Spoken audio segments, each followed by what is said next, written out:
The next episode starts with Anna Liebert running to Heidelberg University and immediately acing a question while still out of breath. Yep, new location, new character, and instant Marisu vibe. Don't worry though, she isn't as terrible a character as this intro might suggest. Mons is just really good at making a bad first impression. She then dumps a guy with a bad haircut, kicks another guy's ass, and shows what a lovely family and nice neighbor she has now. It's overall a gay old time. We also learned she doesn't remember anything about her past, which is awfully convenient, but sure, whatever.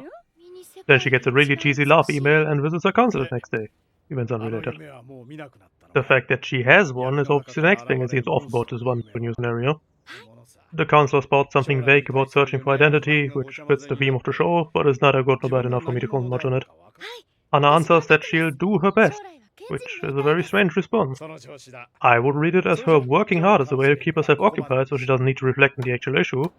And he and I now, Urasawa, actually agree, as the counselor so kindly explains this potentially subtle dialogue directed towards the audience. Also, because now Urasawa is a pretentious faggot, the counselor adds that she is running from a great darkness. As if normal people actually say shit like that. Also, he says all of that to himself as if he just concluded it, which makes no sense since he's obviously been a counselor for some time. If you want to make the scene, at least have him say it in a way that actually sounds like he's reflecting on long-established information. Anna then wonders where the cheesy laugh mail came from, which upsets the guy with the bad haircut.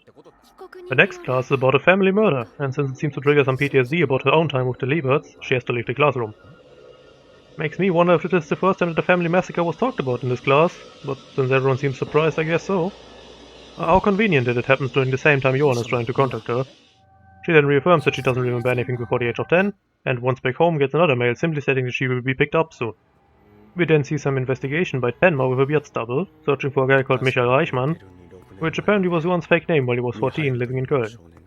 How he got the information about this guy, even if the police apparently never did, is beyond me.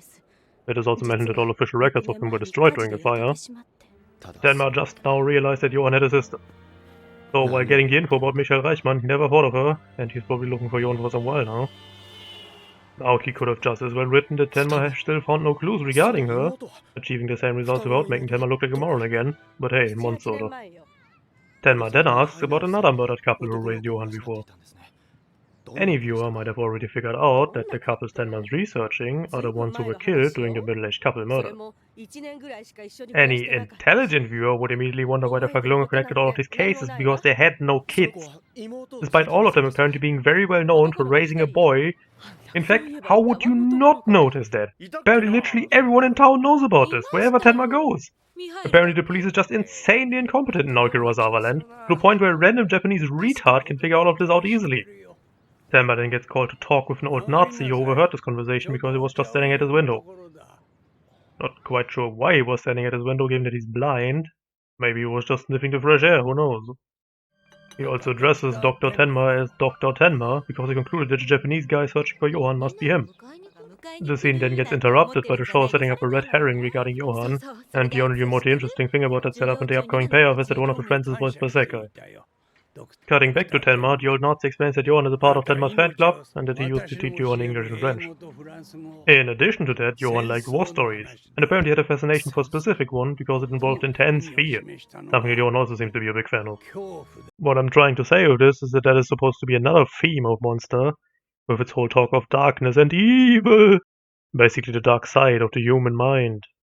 However, it does that absolutely horrendously, so don't expect me praising the editors of Monster in that direction. I'm actually more on board with the whole identity shtick, even though that also has some issues. I like the formulation, the experience of the brink of death, because I choose to interpret it as Johan being on some Bushido trip. Also, during this whole talk, the camera pans over the many photographs in the room. The room of a blind man. Sure, he wasn't always blind, probably naturing with him, but it does seem a bit ironic. The last tip the old man can give Tenma is that Johan mentioned he was going to grab his sister when she turns 20. Why 20? Prepare to die with that question. While it's a little thing, this whole I'm going and stuff is not really a thing that's done in Germany. And probably not in Japan either, because I doubt anyone in real life acts like an anime character. Also, after that, her parents talk about their plans to reveal to Anna that she is adopted.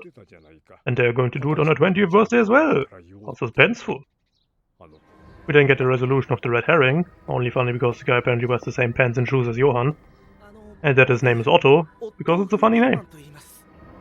Also, real Johan hangs out here as well, and just looking at him makes Anna faint. Or maybe it was just rather questionable visually. But what exactly was your plan, Johan?